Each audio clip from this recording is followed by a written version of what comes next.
some baseball. Hey, guess what? OU athletics is pretty good right now, and we're going to discuss that. It is on a roll of epic proportions. I think if you're a Sooners fan, no matter what your fandom is, whether it's baseball, football, basketball, softball, you've got to be having a good time cheering on the Oklahoma Sooners in the month of June, all the way through July, potentially, if they keep rocking and rolling. So, Parker, how you doing, man? I just got done with football practice. There's been a lot going on with commits. We're going to talk about that. We're going to talk about the ChampU BBQ some more. We're going to talk about this past weekend. We're going to talk about the OU women's softball. We're going to talk about baseball. Dude, there's so much to talk about right now. That there is. And to answer your question, I'm kind of running on fumes right now. I won't lie, because we got back from Las Vegas this morning at about 8:30 a.m. after driving all night. So definitely worth it to go out there to overtime 7v7 this past weekend and see some of the Sooners high-end targets in the 2023 and 2024 classes, especially four-star edge rusher Cecilia Kana, whom I'll just come out and say it. I think OU leads for him right now. And obviously a lot is subject to change, but that was one that had been one of the bigger wild cards on Oklahoma's board in the 2023 class, a guy that hadn't done a whole lot of interviews. A lot of folks were wondering about where the Sooners sit with him. And for the moment, it appears they're in the driver's seat. They'll get an official visit from him, his first official visit, come the final week of July. Yeah. So you're saying, oh, whoa, that's a heck of a stall out there. So you're saying Tulia Silicana is going to be visiting. When did you say he's going to be taking in a visit? I'm sorry, I totally misunderstood you there. As I try to restore my video feed, here we so his official visit is scheduled, I believe, for July 29th. At Oklahoma. Okay, cool. Final week of July. That'll be the first official visit he takes. The only other one he's for sure planning on right now is LSU, which was initially supposed to be in mid-June. It's since been rescheduled. He says he wants to take that one in season. So OU is going to get the first crack at Cecilia Kana. Yeah, Death Valley is going to be tough. Death Valley, Jamar Kane, that's going to be a tough battle right there for sure. Yeah, man, I guess we can start with Cade McIntyre. I think we first and foremost going to start out with that. Then we're going to roll over to some softball, and then we'll talk some baseball, and we're going to finish up talking nothing but recruiting here. But let's talk about the first commit on the board.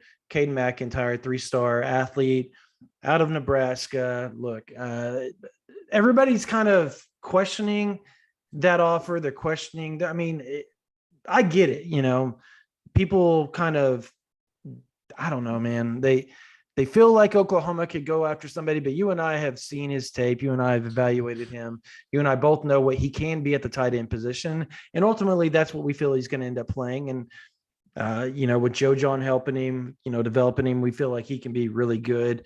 But I think it's also something to talk about is Oklahoma getting back in the state of Nebraska. Obviously, you're going to be playing them this year. If you're Oklahoma, you're going to be, if you beat them again, that's another notch on your belt. If you go off for another Nebraska player, 24, 25 on in, you've got a chance to pull them away from the Huskers. And previously that was hard to do at times. Well, and the Sooners hosted Malachi Coleman, the number one prospect in the entire state of Nebraska in the 2023 cycle this past weekend on an unofficial. So it'll be interesting to see if they can gain a foothold in that recruitment. But you go back to 1973, Brandon, that was the last time a Nebraska native was on the roster and suited up for the University of Oklahoma in a football game. That was Ken Holstein of McCook. That was the last Cornhusker State native to do so. Caden Helms is obviously going to break that drought this fall, but the fact that the Sooners are adding at least one signee, we presume, from the state of Nebraska in back-to-back cycles after not having a single kid from the state of Nebraska in almost half a century, that tells you what an emphasis there is on keeping Midwest kids close to home. And that isn't exclusive to Oklahoma kids. We talk a lot about the need to keep the kids from within the Sooner State, the guys that grew up rooting for Oklahoma, grew up wanting to play for the Sooners, the importance of keeping the Ethan Downses of the world from going out of state. And that is paramount. But You look at the inroads that Oklahoma is making in the Kansas City area as well. They just offered Edric Hill today, which we had talked about and speculated about for quite some time. They're going to be among the front runners to land Edric Hill's commitment. Everything points in the direction of Oklahoma landing Caden Green on July 8th. PJ Atabare continues to trend in Oklahoma's direction. Not really sure what's up with Dylan Edwards right now. A lot of moving parts there, and he could ultimately be left out of the picture at running back if the likes of Dalen Smothers, Caleb Hicks, Sergio Snyder, etc., beat him to the punch in terms of a commitment. But the Sooners are regarded as the leader right now for Edwards as well. So when you look at the Midwest as a whole, Oklahoma is reestablishing its command and its presence in that territory. And getting a guy like Cade McIntyre is a big step in that direction and towards that end. You watch the tape. I'll say this about Cade McIntyre. He reminds me of a poor man's Jaron Kanik. And I think to compare anyone to Jaron Kanik in an apples to apples sense is unfair because he's just that special of an athlete. But when you look at McIntyre and you look at Kanik, the similarities there are easy to spot. They both play small school ball, both do a little bit of everything, both have an extremely versatile and outstanding overall athletic profile. They're both muscular, strong, fast, and they could project to a number of positions at the collegiate level. Obviously, Kanik's going to be a linebacker at Oklahoma, and the expectation right now is that McIntyre is going to catch passes likely as a tight end. But right now, he's more of a receiver than he is a tight end. And in that sense, you start to see some parallels to Caden Helms in that they both come from the Cornhusker State. They both have that Twilight Zone type of profile where they're not exactly exclusively a wide receiver, but they're not exclusively a tight end either. So the vision is to line them up in the slot, maybe like the Sooners did with Mark Andrews back in the day, but to give them a sizable downfield weapon. Caden Helms is that guy in the 2022 cycle for Oklahoma. Now Cade McIntyre is that guy in the 2023 cycle. So super helpful addition for Oklahoma on the offensive side of the ball. With the Reed Mikeska recruitment kind of starting to trend in the direction of Miami a little bit. And that's not to say things couldn't change, but that's where things seem to be headed right now. He seems to be feeling Miami after that official visit. But I think getting McIntyre provides, at the very least, a measure of stability with regard to tight end recruiting, because you got one in the boat, you got a guy that you can count on as a contributor down the line and can play a multifaceted role in your offense. And it eases the pressure of, okay, we have to land Reed Mikeska, because now you don't have to land Reed Mikeska. If you do, great. If not, you can go after Malachi Coleman, or you can go after Jackson McGowan, or maybe you work on flipping Olsen Henry from Clemson, or maybe there comes a guy or two that's not even on the board right now at the tight end position for Oklahoma that gets a look. But McIntyre's addition is big for all of those reasons. And I do think when you look at what he brings to the table, this is a guy that's going to have a career at the University of Oklahoma. He's not just depth. He's going to play one of these days. Yeah, no, I agree. I think he's too good of an athlete. His length, his overall, he's twitchy, more twitchy than people actually give him credit for. And I think ultimately when you're looking for a tight end, somebody that can, put the frame, add muscle to it, add weight, be able to be an inline guy, and also be able to line up in that slot. I think that's exactly where he is. And I think Oklahoma got a really good player out of him.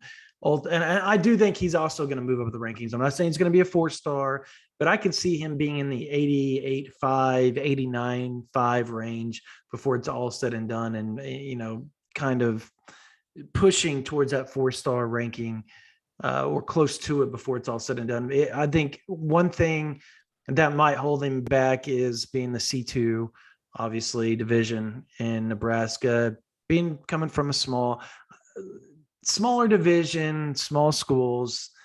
Sometimes that's looked down upon when you look at scouting because he's a man amongst boys. going to be dominant against guys that notoriously aren't going to be as big, strong, as fast as he is. So it's hard to gauge that. And I think that's going to be the struggle of giving him his 4-star. But that doesn't mean he's not going to turn out to be a really good player when he gets to Oklahoma. And we both think he's going to at least contribute when he gets there. Where he goes from there, that's yet to be seen. So on the flip side, obviously, Oklahoma got a preferred walk-on commit this past weekend too. I know people were questioning whether he was going to be an offer guy. Some people thought he was. I'm not saying he won't end up being an offer guy, but McCown is one of those guys that, Chapman is a guy. Chapman McCown is who I'm talking about. Sorry, I totally should have told y'all the name when I was talking about him. But Chapman McCown is a guy that, if you watch him, he's going to remind a lot of people of Quentin Griffin, Barry Sanders, really sideline to sideline quickness. He can stop and go on a dime. And I mean, he doesn't lose his speed when he plants. I mean, it's a plant and go. So he can go sideways as fast as he goes forward. And that's something that you can't teach that. Either you have it or you don't. And we got to see him at the camp. He wasn't participating, but he was walking around, and he's a good looking kid, like shorter, but he's well put together. I would not be shocked one of these days if maybe he doesn't end up with a scholarship per se athletically, but academically, maybe something to that extent, or maybe he's got something worked out with Brent Venables that he gets a scholarship at some point. And he contributes. I honestly think that he's probably going to contribute at some point in his career. When you watch his film, it's hard to sit there and watch it and go, yeah, I can't see him touching the field. No, I can see him touching the field. What do you think, Parker? I agree with you. I think McCown is a guy. I mean, if you look at where his recruitment stood before OU was able to lock him down, he had offers from Air Force and Army. And he was starting to field interest from Texas Tech and Iowa State and Kansas State. So he was a guy that was good enough to play scholarship ball at the FBS level, potentially the Power 5 level. And so for Oklahoma to lock him down this early in the process as an athletic preferred walk-on, I think is big for the running back room, because it's almost like, and I know the Gavin Freeman comparison is a little too easy to make, right? Two undersized guys from within state lines. And they're white. Just go ahead and say it. I wasn't going to go there, but since you did, a little bit under recruited, most of the attention coming from the service academies, and they end up choosing a walk-on opportunity at Oklahoma over scholarship offers elsewhere. And but I think what you get in Chapman McCown is you get a guy that's going to come in and he's going to work his tail off to play one day. Yeah. Because you listen to the way that he talks about Brent Venables and his relationship with the OU coaching staff and DeMarco Murray in particular. This is a guy that has always aspired to play OU football. He's immensely grateful for this opportunity. He goes back a long, long way with Venables. His family has known the Venables family for years and years. So, you know that when he locks it in with Oklahoma, look, is he going to be a starter one day? Maybe not. But no. What he is going to do is he's going to show up in Norman, Oklahoma. He's going to show up to Everest Training Center every single day. He's going to walk into the weight room. He's going to work his tail off to be part of the rotation at running back one day, because he's the type of kid that is sooner born and sooner bred. And I was talking with Teddy Lehman about this today on air as we did the afternoon show over at KREF. And we were talking about that 2000 national championship team. And Teddy lived the experience of being an in-state kid from Oklahoma who was under-recruited, undervalued coming out of high school, went to Oklahoma, made the most of his opportunity, and parlayed it into a professional career. And he was part of that 2000 national championship team. And one of the things that he noted in our conversation was that, look, nobody would have accused that 2000 national championship team of being the most talented team in America. but it was made up of guys that were determined to take their shot and make the most of it. And they played for each other, and they all strove to outwork each other and challenge each other. And a lot of that 2000 national title team came from within the state of Oklahoma. And look, I understand things have changed. I understand you can't build a national championship caliber team in 2022 the same way that you did in 2000. But there is something to be said for keeping guys like that in Oklahoma and bringing them into your program, whether that is as a scholarship addition or as a preferred walk-on. Because when you get guys that just want to be at Oklahoma, when you get guys that want to be Sooners, when you get guys that all they've ever wanted to do is wear that crimson and cream, they're going to have that little bit of added competitive fire. And it doesn't always mean that they're going to outperform somebody that's more physically gifted than them, but it does mean that they're going to enter the facilities every single day with the expectation that, I may not be as physically gifted as you, and I may not have the same tools that you do, but I'll be darned if I'm going to let you beat me on that alone. I'm going to work every single day to make sure that I can play at your level regardless of my physical limitations. And for Chapman McCown, a kid who's only about 5'8", the height is what everybody is going to question, I think, more than anything else. Is he ever going to be able to play SEC football one day with that kind of stature? And I look forward to seeing what he does at the University of Oklahoma, because he's going to have the opportunity to prove a lot of those dissenters wrong. Yeah, no. And I look, people, there's the comment in there that said, he doesn't remind me of Barry Sanders at all. Look, I'm talking about running style. I'm not saying he's a future Hall of Fame. Don't be literal with this stuff, guys. There will only ever be one Barry Sanders. Yeah, I mean, come on, man. My point is that he has the running style of low center of gravity, can stop and go on a dime, really hard to bring down. There's go watch his huddle. Just go watch his huddle, and you'll see 4 dudes collide on him, and somehow he spins his way out of that thing because he's slippery and can stop and go on a dime, and it's hard to tackle inside a phone booth. You get guys like that, and somehow, some way, they find the field. They always find the field.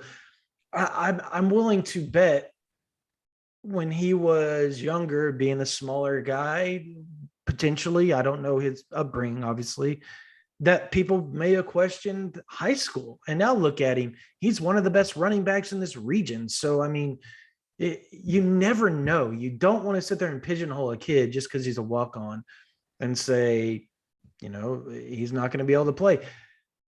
Look, Roger Steffen was a walk-on for Oklahoma back in the 2000s from El Reno. There were several guys that were walk-ons that started on that defense. And as Parker was talking about, culture, they want to be there.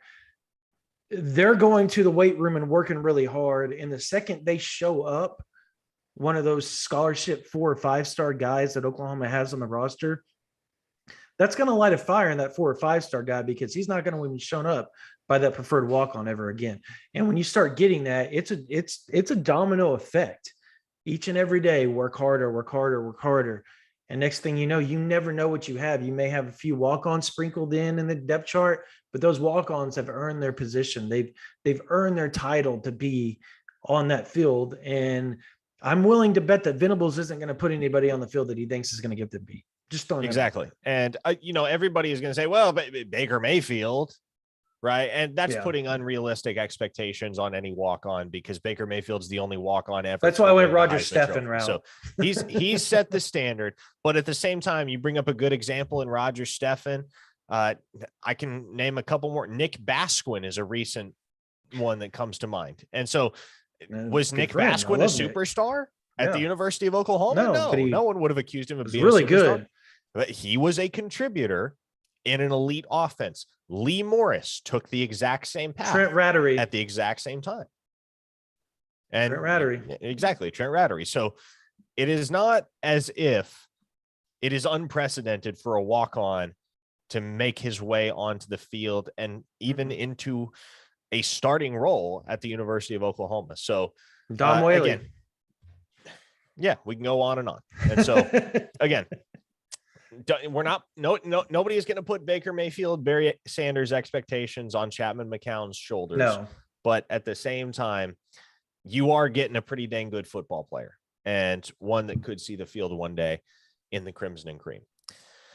Okay, where do we want to go next here, Brandon? Softball. You got to give it up to Patty Gasso and the girls, right? We haven't talked about them. Well, we talked about their run. We didn't get to talk about the actual title and on the last episode. So 10-5 was the final.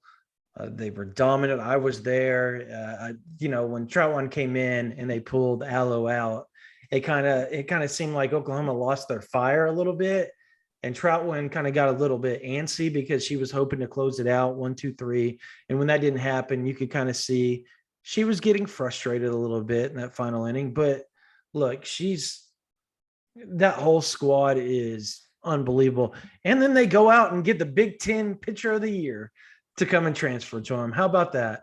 That's very Patty Gasso-esque. You got to give it up, man. Those girls are so dominant, and everybody's going to – I love the – people that don't know softball worth a crap, and they sit and act like, oh, well, they're only winning because they're playing in Oklahoma City.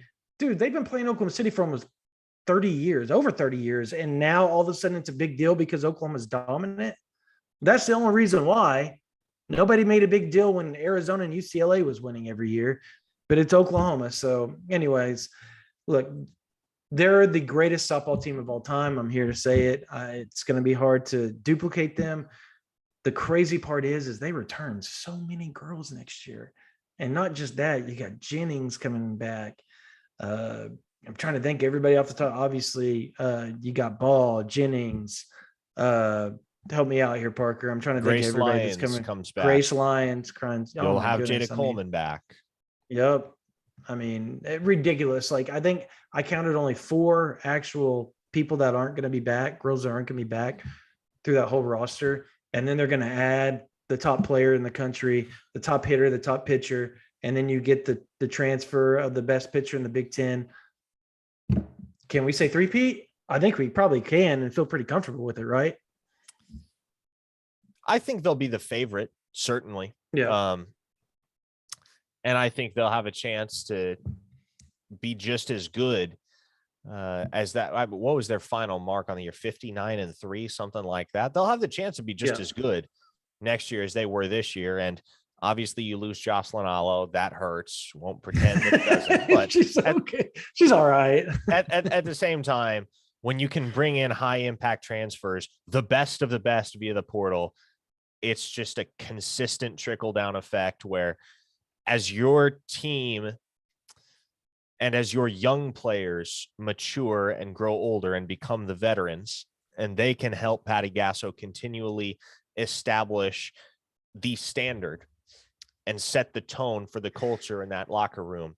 Yeah, the OU softball program is going to be a force to be reckoned with for years to come. They're not going away. This is not going to be a flash in the pan. When you win 5 national championships in 9 years, it's certainly not a flash in the pan anyway. But OU softball hasn't gone away over the course of the last decade. They're not going away now. How about the OU baseball team, Brandon? From one diamond to the other. Skip Johnson and the boys are playing their best ball of the year. And my goodness, who would have imagined at the beginning of this season that team, which was 27-28 a year ago and was picked to finish 6th in the Big 10 or Big 12, I'm sorry, in the preseason poll, would end up in Omaha. And they'll go toe to toe with Texas A&M in the first round of the CWS on Friday. That will be a fun game, if only because there is ever-present beef between OU fans and A&M fans. Yeah. But as I get ready to make the trip up to Omaha, which I'm going to do because I haven't covered the College World Series since I was a TV intern back in 2019. I didn't know when I would get the chance to cover it again. So this is going to be a really fun experience for me. I love the College World Series. It's one of the absolute coolest events to cover in my mind. But as I get ready to make this trip, Brandon, I'm thinking I may be in Omaha for a while because the reality is that this team is capable of going the distance and taking home the crown. They are. When you look at the momentum that they have garnered, both within the pitching staff And the lineup 1 through 9, the way that the way that the bats have been meeting the ball as of late. Peyton Graham might be the hottest player in all of college baseball right now. Tanner Treadaway had 4 extra base hits in that super regional clinching win over Virginia Tech. Kendall Pettis is playing his best ball of the year. And right now, between Jake Bennett, David Sandlin, Cade Horton, and Trevin Michael, you got 4 guys that are hurling really, really well. And that can I give it up to Trevin Michael real quick, Mr. Piedmont? Yeah, okay. Piedmont, baby. brag on it. Brag on it for sure. Got to, man. Trevin Michael, come on, Mr. Piedmont. Let's do this for the alumni. Let's go, baby. Sorry, I don't get to do that often. Nobody from Piedmont. No, you're good. No, the reality, when you get to the College World Series, everybody deserves to be there, right? Nobody is there by accident. It's a 64-team tournament at the outset. The College World Series consists of the final 8 teams. Everybody that is there has 1,000% earned their way there. Mm-hmm. So is Oklahoma playing better or worse baseball than anyone else in the field? Not necessarily, but at the same time, they've just got that it factor, Brandon. They've got that scrappiness and that element where you can't really put your finger on it, but you just know when push comes to shove, they're going to show up and they're going to get the job done. And they got clobbered on Saturday in game 2 of the Super Regional by Virginia Tech. They could not stop the bleeding. But guess what? They showed up on Sunday, buried it, flushed that performance, and they poured 10 runs on the board, held Virginia Tech to 2 runs on 2 hits, got contributions both from the staff and from the hitters, especially Peyton Graham, Tanner Treadaway, and Kendall Pettis. They were huge. Jimmy Crooks is hitting the ball really well. Blake Robertson is hitting the ball really well. Wallace Clark has come up with a couple big hits. Jackson Nicholas came up with a home run on Sunday. There's so many ways that this team has demonstrated that they can beat you over the course of the last few weeks or couple months, even at this point. They've already walked such a tough road, going to Gainesville and beating Florida in their regional, going to Blacksburg and beating number 4 Virginia Tech in their super regional, that the one thing you can definitively say about this team right now is that they are battle tested. And in the game of baseball, it's always a toss-up on any given day which way fate is going to swing, because one guy might take the hill and deliver a dominant shutdown performance, and that's good enough to get a win. Or a couple guys might come up with timely base hits, and you can't curtail the impact that their bats are having, and that's enough to get you a win. Any given day on the baseball diamond, any team can beat any other team. And that's part of what makes the CWS so special. Tennessee, the team that everybody was handing the national title to as recently as a week ago, didn't even make it here. They got bounced by Notre Dame in their own super regional. And so that is what makes the College World Series so special, is that at the end of the day, it just comes down to who wants it more. It comes down to who's going to fight tooth and nail every single out, every single pitch, from the minute that first pitch is thrown in Omaha until the confetti hits the air and a champion is crowned. And as you look at this Oklahoma team, they are as capable as any other team in this field of getting it done. I think they win their opener against Texas A&M on Friday, because I don't know if Texas A&M has an answer for Jake Bennett the way he is throwing the ball and as dominant as he has been at times throughout the postseason.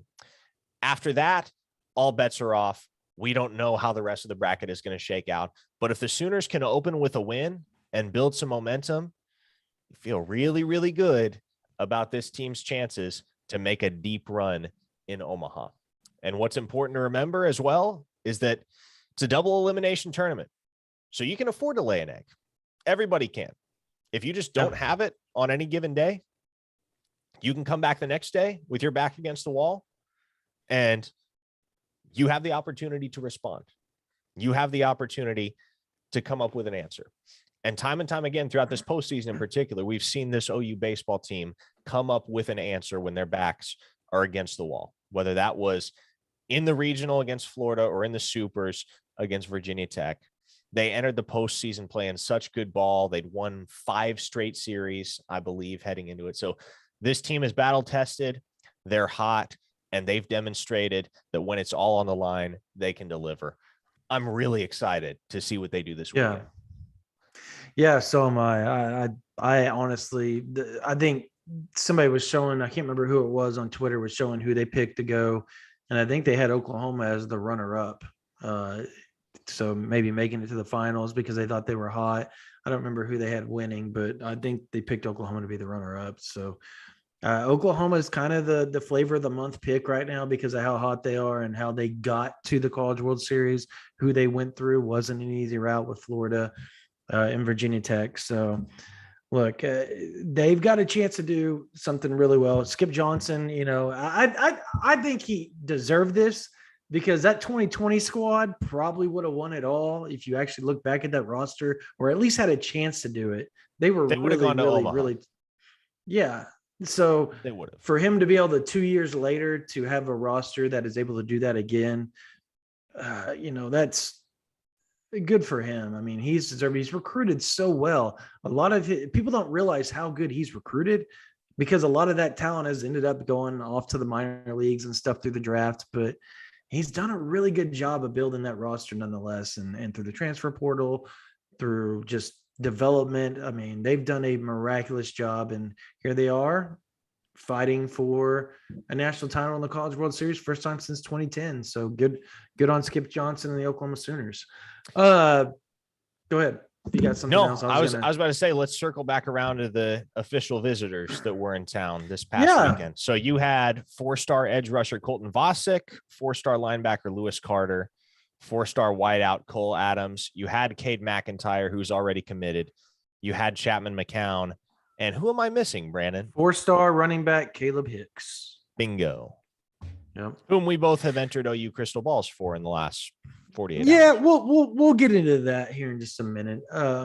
Look, first off, I've had people in the chat tell me I need to sell Ricardo LeBlanc hello. I do, because he said that he actually texted me earlier, said he was going to be watching through right now. So what's up, man? He was at work, so he is watching us right now while he's at work.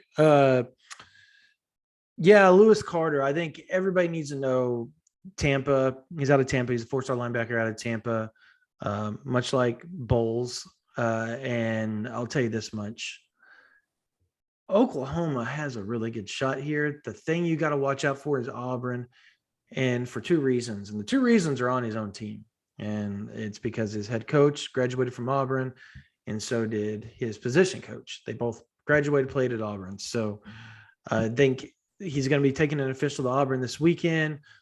But Oklahoma put their best foot forward. They showed how much they wanted him so much that Brent Venables drove his own vehicle up there to pick him up at the airport and drive him back and spend time with him from Will Rogers to the campus. I mean, that was big, much like they did. Miguel Chavis picked up Colton Vasek as well. So there was a lot of gamesmanship going on, a lot of Oklahoma showing the kids just how much they wanted them. I think it's going to pay off for a couple of those guys pretty quickly. Obviously, we talked about Caleb Hicks as putting in a crystal ball. J.R. Sandlin came out and said, there's another lock out there that will be coming soon. And we'll just leave it at that. You guys take it for what it's worth. I think Oklahoma's in a good position for Caleb Hicks. I think Oklahoma's in a good position for Cole Adams. I think Oklahoma, I talked to some people that was around Cole Adams for quite some time, was helping them out in the recruiting process as well. And they said that, he enjoyed himself on Friday night, enjoyed himself Saturday. From what I was told and from what people are talking about, Alabama was going to be hard to beat, but I think Oklahoma took a big chunk out of that lead and may have overtaken them there. We'll see if they can continue to trend up there. He wanted to see just how much Oklahoma wanted him, and they rolled out the red carpet for him. They showed him. Where they go from there, I don't know. We're going to find out here soon enough. But I really like where Oklahoma stands there. Colton Vasek, he's a hard read just because he's a quiet guy. Doesn't talk a lot, doesn't give a whole lot out there. He's visiting Texas tomorrow for his official. Right after he leaves Texas, he goes home, repacks, and leaves for Oregon on the weekend for that official. So he's going to be done with his official visits after this weekend. And we're going to know where Colton Vasek wants to play football, here in the next few weeks. Right now, I kind of think Oklahoma leads. I think that's kind of the reigning thought right now. Clemson was trying to make their way up there. Everybody kind of thought that official visit went really well. I think Oklahoma made a really, really good footprint there this weekend. And the key, I think, here is he going to want to stay in Austin? I think at the end of the day, he comes from Texas stock, family played there, family went there. It's hard to turn that away when you're a legacy, but at the end of the day, what does he want to do? What does he feel is best for him? Does he feel he can get developed better at Oklahoma or Clemson or Oregon over Texas? I don't know, but I think I don't know, Parker. That one's a hard read, but I kind of got a pretty good feel that Oklahoma's making a good pitch there right now. Back to Lewis Carter real quick. North Carolina is another team there for him. They're up there. But a lot of people think it's going to come down to Auburn and Oklahoma at the end of the day. And when the numbers with the linebacker with Oklahoma, I think that's where it's going to get really interesting. Yeah. And that opens up a whole new can of worms, Brandon, because numbers at linebacker are starting to become a bit of a concern, and understandably so, because the Sooners already have Caleb Spencer committed. They lead for Phil Picciotti. They lead for Sammy Omasigo. They've hosted Whit Weeks 4 times. Anthony Hill's in play. Troy Bowles is in play. Lewis Carter is now in play as well. Am I missing anybody?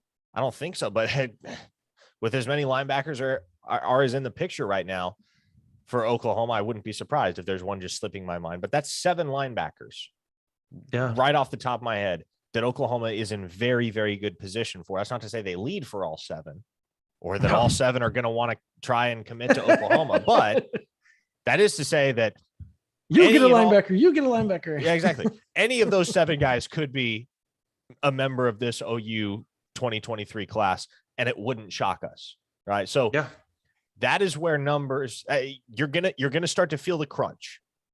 And I think it's ultimately going to come down to who's ready to jump in the boat first, because there are certain players, and I think Anthony Hill is one of those players, where you will make room for him by any means necessary. But if you get 4 or 5 linebackers committed and you have a guy like a Whit Weeks that is still uncommitted and he wants to come along, you might have to tell him no, just because of that numbers crunch. So that will be interesting. And that is something that all Sooner fans should be well advised to monitor in the coming days. Now, I'll add this, Brandon, and I'll turn it back over to you. Isn't it always fun when there's no way of knowing who the lock is? Because in the aftermath of the spring game, everybody kind of knew the lock was Caleb Spencer. And obviously the first lock in J.R. Sandlin's tweet from earlier today is a reference to Cade McIntyre. But who's the second? Could it be Caleb Hicks? Could it be Caden Green? Could it be PJ Adebawore? Could it be Cole Adams? Could it be any of the other guys that have been on campus over the last 2 weekends? So I always love that, because it's just fun to witness all the speculation and all the guesses flying around. But suffice it to say, the Sooners are not too far off from getting a number of high-profile commitments that are going to help them build a ton of momentum in this recruiting class. And these months of June and July, as we've said time and time again, this is where the rubber meets the road for Oklahoma on the recruiting trail. And you can expect that by the end of July, the Sooners probably have at least 12 or 13 commits at this rate. Yeah. Well, I was going to tell you, I was talking to somebody today and I said, what if Picciotti beats you know, Omosego or Carter or Troy Bowles or anybody like that. And the person I talked to goes, man, I think it'd be hard for Oklahoma to turn down any one of those three right now. Like it just would. Like I could legitimately see Oklahoma going, shoot, we got to, especially when you look at Omosego because he could play so many different positions. He could be the nickel position, he could be the linebacker. You know, you could manage that one and kind of move him around, much like you can Caleb Spencer. So you've got some wiggle room there, right? And I think ultimately you're looking at Eric McCarty. He's very similar to all the. They've got a lot of guys that can play multiple positions or could grow into multiple positions to where Oklahoma can kind of move these pieces around and make the numbers work if they have to make them work. And I think they're going to.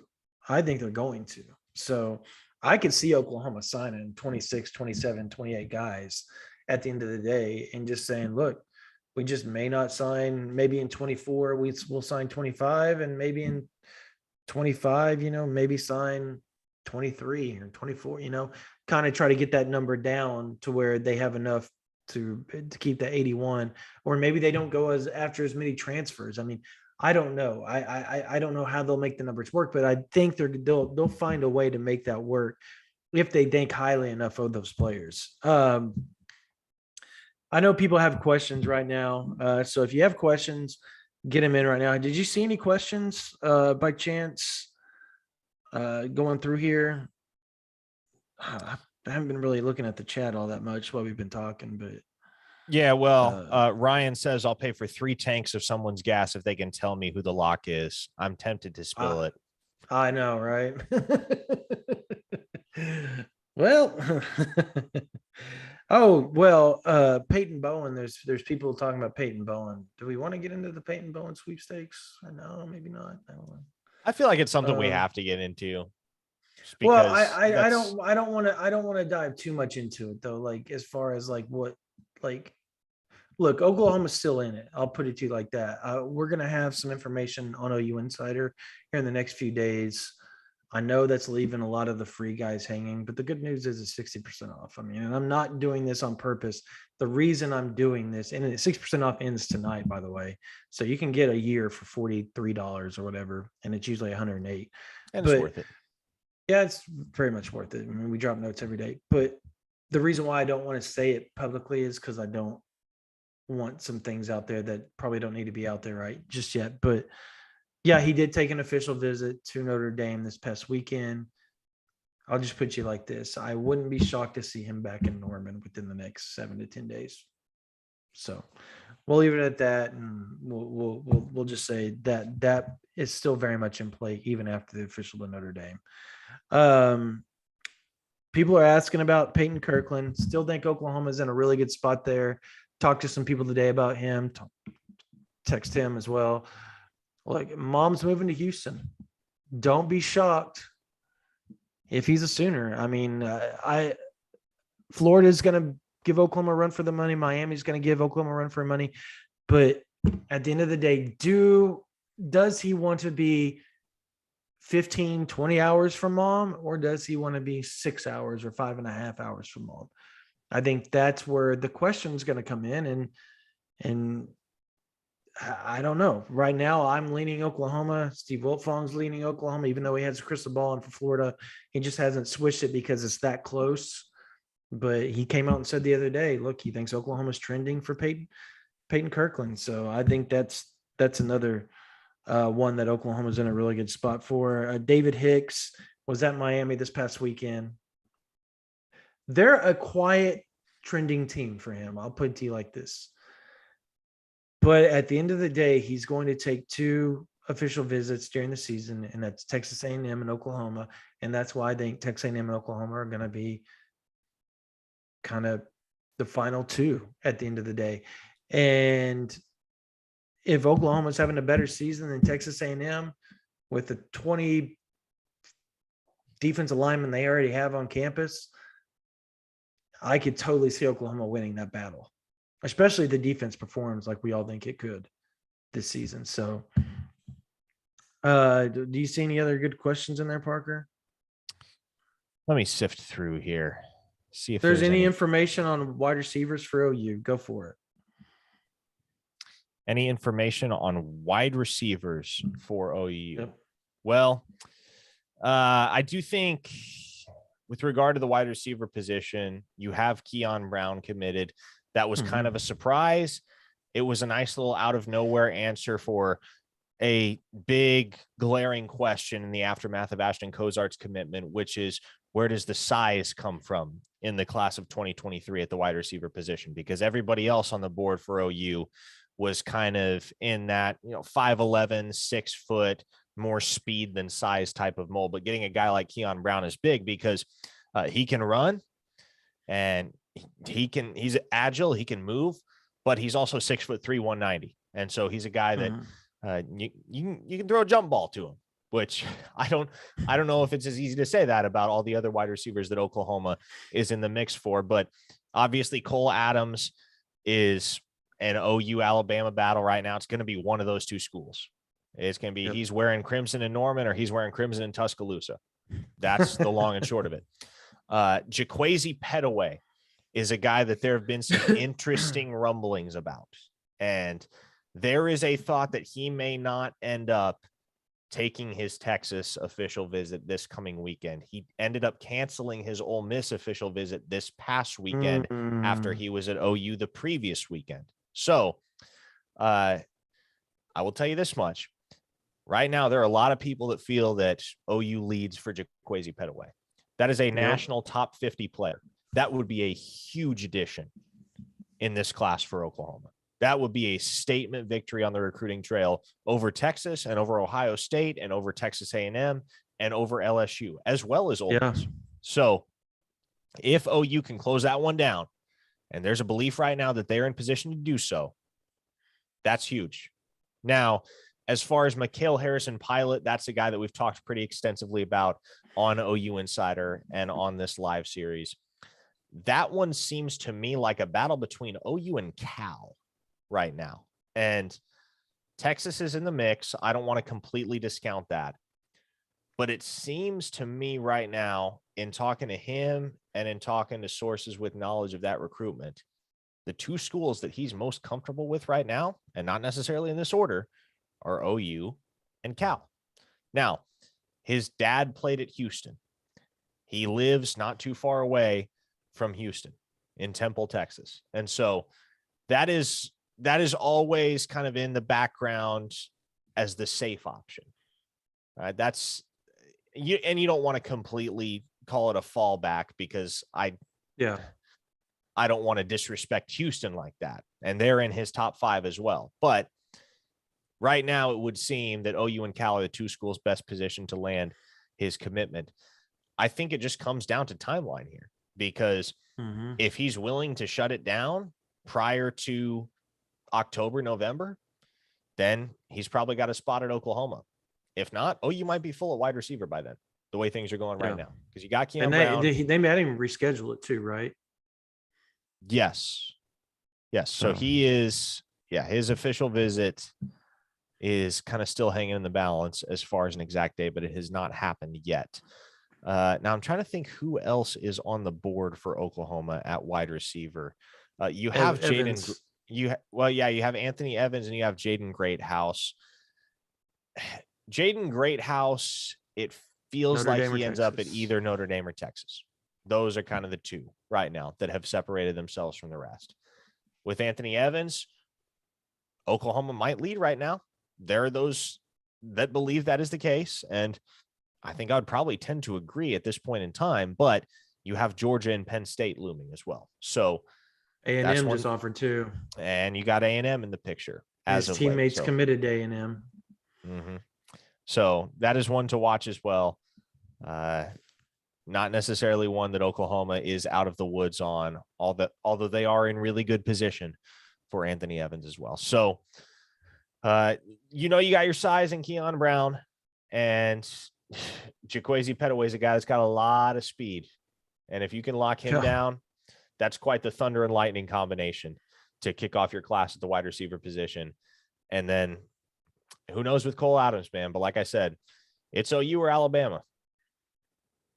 Yeah, no, with on the Evans and Petaway situation, they were on. I was talking to somebody that was privy to a lot of the things that was going on there, and they were talking about the families, the Evans family and the Petaway family, and the players in particular. And they said those two were like really noticing that when Oklahoma was really good at wide receiver, they kind of had an A and B or a 1-2 punch, whether it was, D.D. Westbrook, Sterling Shepard, or D.D. Westbrook and Mark Andrews, or whether it was C.D. Lamb, Hollywood Brown, or, that type of deal. And they like the idea of being, both of them being track stars, number one.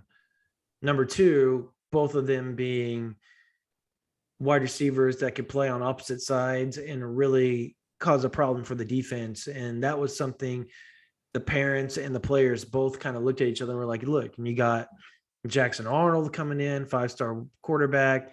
Things could be pretty good if you get that type of quarterback play at the University of Oklahoma. And notoriously, when the offenses are really good, they've got a really good 1-2 or 1-2-3 punch at the wide receiver tight end position. And that's kind of what they're looking for right now. And that really stood out to those two. And that's why a lot of people think that Oklahoma is in a really, really good spot for both Anthony Evans and Jaquazi Petaway right now. I know. Somebody asked if Malachi Coleman is a wide receiver or a tight end. The short answer is Malachi Coleman's a unicorn. There's not another football player in the country like that dude. He is one of a kind, 6'5", 190, 10-4 in the 100 meters, 4-4 in the 40-yard dash. The dude's just special. And he could play outside linebacker. He could play wide receiver. He could play tight end. It's any of those three for him. I think he becomes more of a tight end just because if he continues to bulk up, he's almost got too much size not to be a tight end. Yeah. It doesn't make sense to have a guy that's 6'6", 6'7", which is what he'll end up being at outside linebacker. And it's also just, it makes a lot more sense when you have a guy with that kind of frame to line him up as a tight end rather than a wide receiver. So regardless, he is a very versatile pass catcher. Talking to one source that's very, very close to Coleman. So yeah, he needs to play offense at the next level. His hands are like glue. He's just got such a natural feel for going to catch the ball. I am not holding my breath as far as OU's chances with Malachi Coleman. Yeah. Let me put it like that. They're going to have to work, and they're going to have to dig themselves out of a little bit of a hole. And that's not a self-inflicted hole. It's just kind of the nature of recruiting. They're going to have to work if they want to get an official visit from Malachi Coleman, because he's already taken one to Nebraska. He's already taken one to Michigan. Odds are he takes two more to Oregon and to USC. That leaves the fifth one kind of up in the air, hanging in the balance. I do know Alabama has been keeping an eye on Malachi Coleman. And I can tell you this much, if they offer and they allow him to come on an official visit, that is almost certainly going to be number 5. So yeah. Oklahoma's odds to land Coleman, I would say, hinge squarely on whether they're able to get him back on campus for an OV. And right now, I think that's going to be a lot easier said than done. So again, not holding my breath on Malachi Coleman, although that is an athlete that as a Sooner fan, you would love to have on your football team. Yeah, no doubt. I know. Look, Mongo5817 asks, would you rather A, stick bamboo shoots under your nails, or B, eat that terrible food that Florida was presenting and giving to their official visitors this past weekend? I'm going to go with the food. Yeah, I'll take the food. At least I get to eat. I don't want to stick bamboo. I don't want to stick anything under my nails. That is... I like the joke though. It was pretty good. Dalen Smothers, high school eligibility and standing with Oklahoma. I don't know about his high school eligibility. I haven't really been paying much attention to that, to be honest with you. I know I probably should, but I've been more paying attention to the Oklahoma part of it. And right now, Oklahoma's in a really good spot for Dalen Smothers. That they are. And I can kind of elaborate there. his academic standing is a little bit of a question mark right now. It's not bad. It's because Trust he's me. moved schools, right? Yes, that has something to do with it. But trust me, there are some guys in this class that Oklahoma offered or thought about offering that just had horrible grades and were never going to cut it at Oklahoma academically. Dalen Smothers is not one of those guys. It's just a situation where he's kind of on the fringe right now, and a situation similar to what we saw unfolding with Williams Nwaneri, the 4-star defensive lineman in the class of 2024. Right. You wanted to offer him. They just had to wait for him to get his grades up a little bit. So he ended up getting the offer yesterday. And I would think there's a good chance OU goes 3 for 3, at least Summit North, between Caden Green, Williams Nwaneri, and Isaiah Mosey. But as far as Smothers is concerned, I don't think that is a huge worry for Oklahoma at this point in time. No. I know it's something that, it's on the radar, understandably, but it is not the greatest of the coaching staff's worries at this point in time. No. And yeah, I'll put you like this. Everybody that I've talked to seems to think that, and this is probably more why I haven't paid much attention to it, because when I first heard about it, I thought it was really, until I talked to some people and they were like, dude, it's probably going to get all worked out. So don't really have to worry too much about it. So, but again, you don't want to get too overconfident about that. It's up to the kid to work out some things in the school. And when that's out of your hands and you're Oklahoma or NC State or whoever else is recruiting him, you kind of feel helpless, but at the same time, you have to have faith in the kid and the system to help him get through all that academic situation. Tyler Turner chances. Look, he's taking a official visit to Oregon this weekend, and we're going to know where he's going to go shortly after. Remember, everybody, Oklahoma's in a really good spot right now. He's got his mom back in San Antonio. He's got a family member that I just needs some assistance. I'll put it to you like that. So I'm not sure he's going to go that far away from home, but remember, he was committed to the safety coach that was at Baylor and is now at Oregon. So that relationship is pretty deep, and it's something you've got to watch for. But Brandon Hall, Coach Venables, they've all worked really hard on recruiting him, and I think Oklahoma's in a really good spot after that ChampU BBQ weekend. I think if Mom had her way, I think he would be at Oklahoma. But ultimately, they're letting Tyler Turner make the decision, and we're going to know pretty shortly after the Oregon visit how things stand. Let's see here. What's another really good one here that somebody asked? We are getting close to wrapping this up. Yeah. But I'll go ahead and elaborate on the PJ Adebawore question. Look, at this point in time, and this is not me speaking off intel because I really haven't had the chance to circle back around and touch base with either of the two since I got back from Las Vegas this morning. But offhand, just knowing what I know about PJ Adebawore and Edric Hill, and having gotten to know their recruitments pretty well over the last couple of months, I think it will be difficult for both of them not to be Sooners in the end. And PJ Adebawore did take a Missouri official visit this past weekend. It seems more just like a courtesy to me than anything else. That came on the heels of him canceling the Georgia official visit, which understandably made OU fans feel a whole lot better if they didn't already feel really, really good about the Sooners' chances with PJ. Mm-hmm. Now that OU has offered Edric Hill, here's what I can tell you. There are a lot of folks up there at North Kansas City High School that want to see Edric and PJ play together, and specifically play together at the University of Oklahoma. This is something that, and particularly the offer to Edric, this is something not just Edric was waiting on. There were a lot of folks waiting on this one because in their minds, the dream situation is for Edric and PJ both to be at Oklahoma in the end. So knowing what I know, and just knowing those two, I think OU is going to be tough to deny now that they've offered Edric Hill. And that may be the difference between PJ Adebawore dragging his feet a little bit longer and him just going ahead and pulling the trigger. This could accelerate the process in my eyes.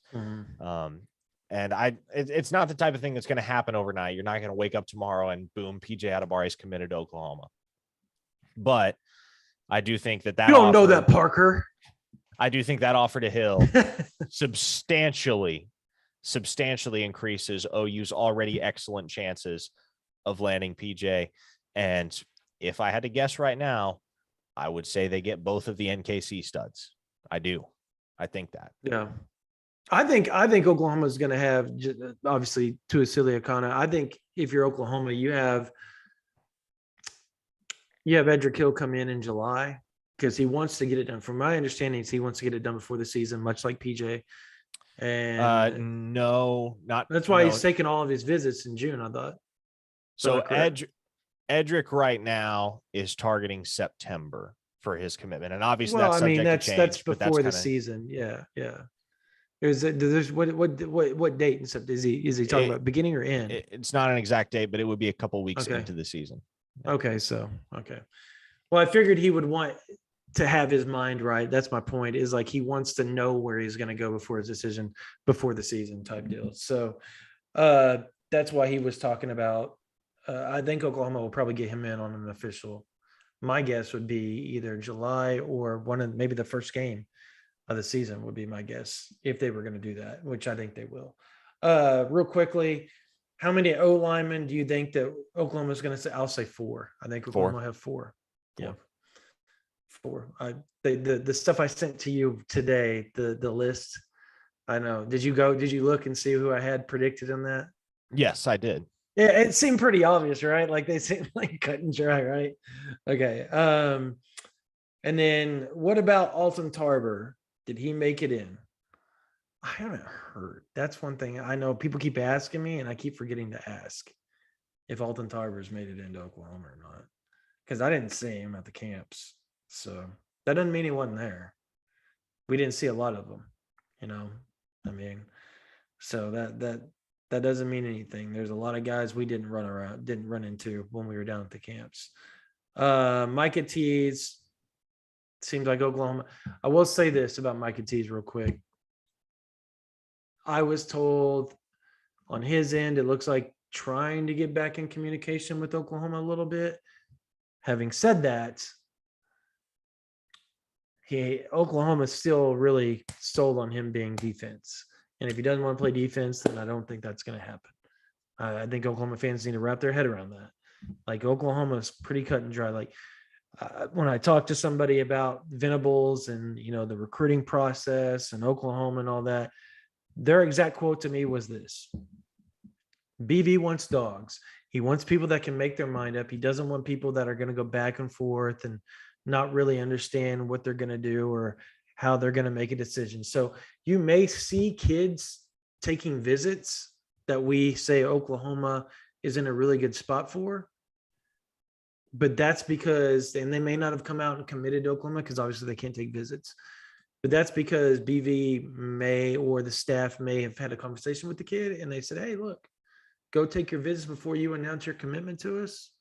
Do whatever you need to do, because the second you announce, no visits. And that's where Oklahoma is really confident in how they recruit. It's going to backfire some, but most of the time, I think it's going to end up working out for Oklahoma more often than not. So that's kind of where things stand with a lot of those situations. Anyways, that's going to do it for this version of the OU Insider and Advisor Sooners YouTube Live, not podcast. We are going to do a podcast this week, so be prepared looking on that. We're going to be back at it now that everybody's done traveling. We've been traveling like crazy. There's nobody that hits the road like Parker and I promise you. Like, we have not been home, period. So yeah, we're back. We'll be able to start doing the podcast more often. But first, honestly, if you're not an OU Insider, it's going to end here within the next hour and a half, 2 hours. You want to get on there. You want to get that 60% off, $43 right now, $108 in value. You can go get OU Insider.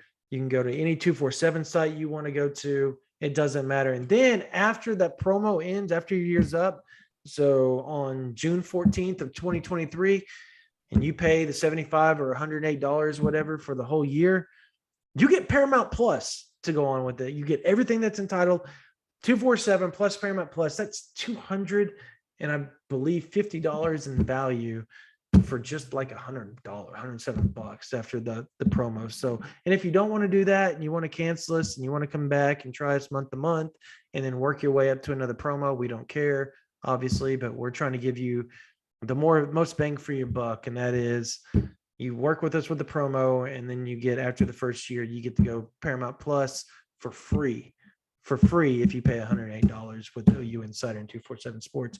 Plus you get all this stuff. So where you can do $1 for the first month, $9.95 afterwards. I got a bunch of information I'm going to be dropping tomorrow morning. I got more information going to be dropping the days after that. We got the weekly chat that's going to be going on again. We've got a ton of stuff coming. Parker's got more information coming. I mean, we've got a lot coming for you guys over the next few weeks. So be sure you're on OUinsider.com, because the next few months should be fun if you're an OU fan and you like recruiting. And we're going to bring team information. I think I've dropped 3 or 4 team notes over the last week. So a lot of insider stuff coming at you guys. Baseball, softball, everything. We've got it covered, head to toe, basketball, women's basketball. We do it. We're at everything. OU Insider is at everything. We're one of the few sites that is at every OU athletic event. We take very much pride in that. So make sure you're with us. Thank you guys so much. I mean, we continue to hit records, and it's all because of you Sooners fans. We feel super blessed to be doing this for you guys. So thank you guys so much. For Spencer Forsythe, for Parker Thune, my name is Brandon Drumm. That's going to do it for this version of the OU Insider YouTube Live. You guys have a blessed night.